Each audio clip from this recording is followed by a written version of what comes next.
In this video, I'm going to share with you a fantastic therapy technique, a technique that I have used with hundreds of clients to help them help themselves stop persistent thoughts.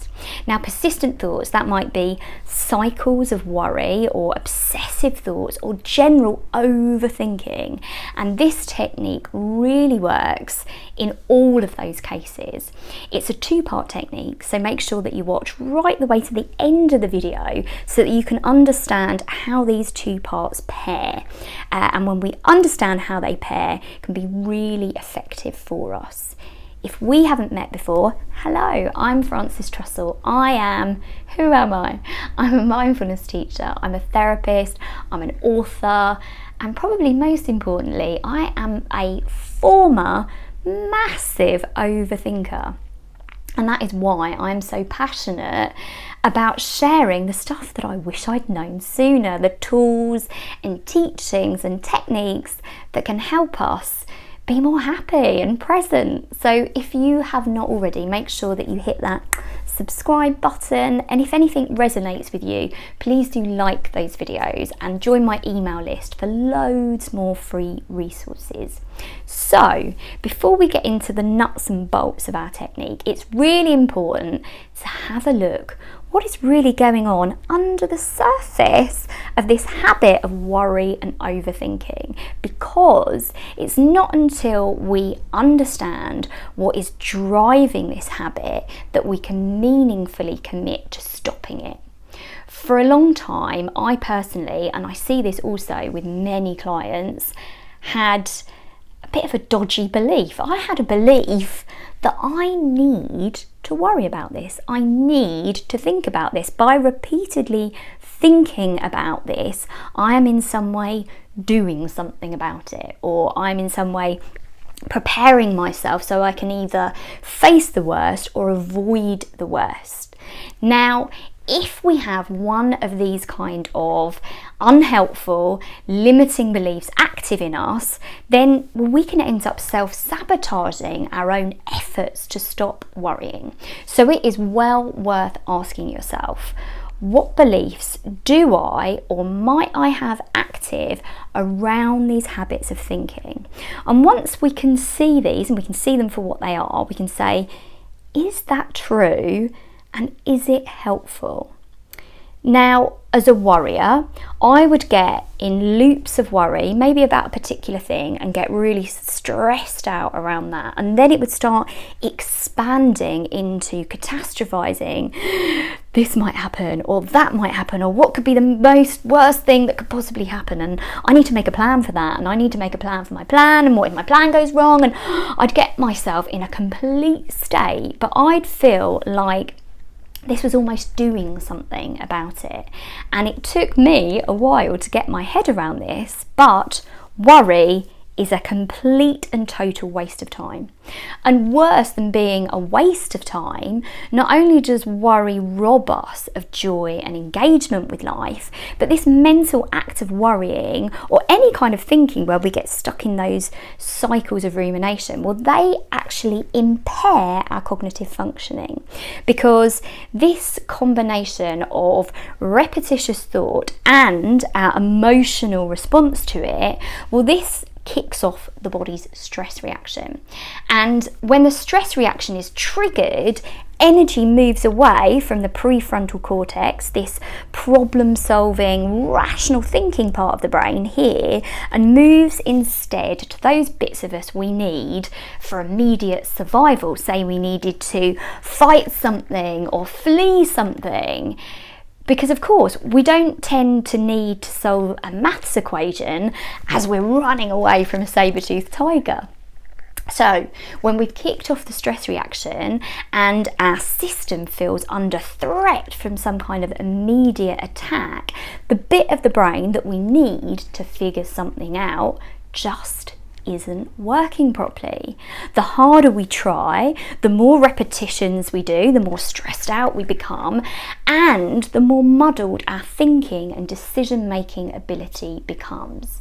Basically, worry is completely unhelpful. It is counterproductive, and it can be this real vicious cycle. But the good news is that we can break this.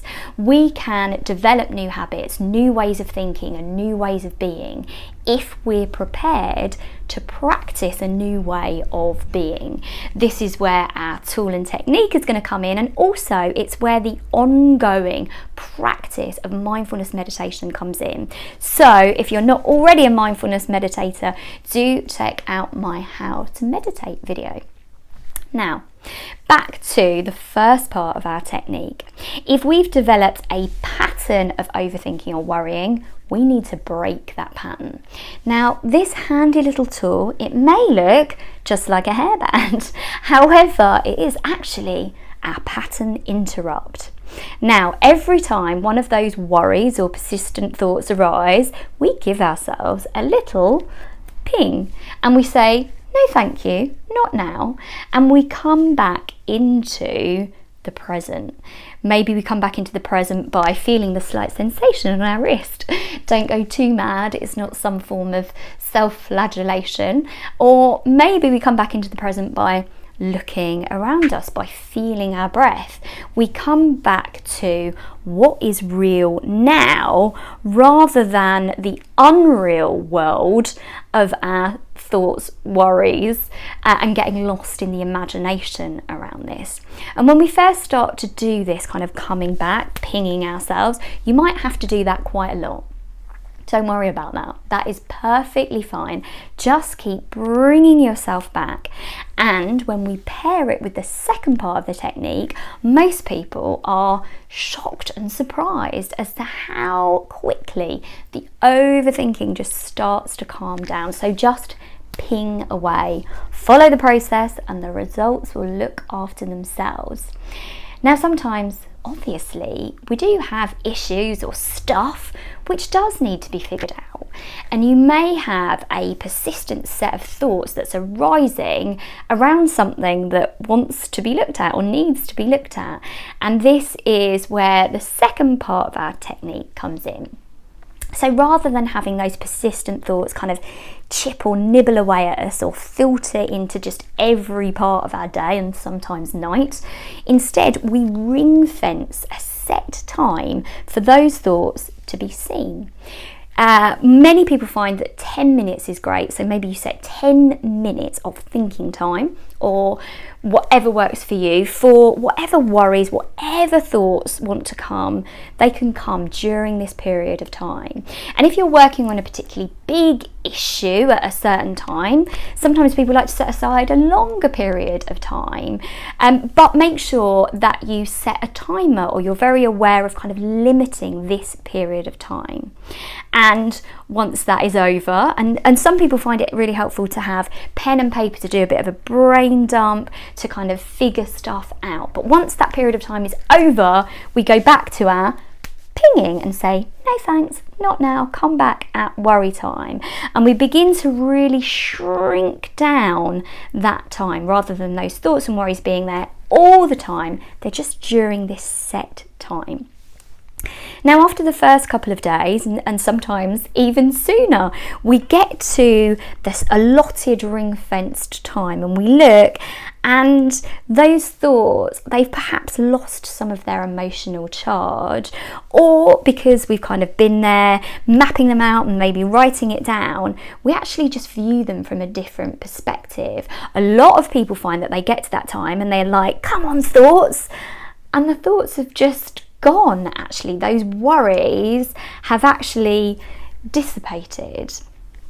And I've seen this dramatically improve so many people's quality of life and quality of attention.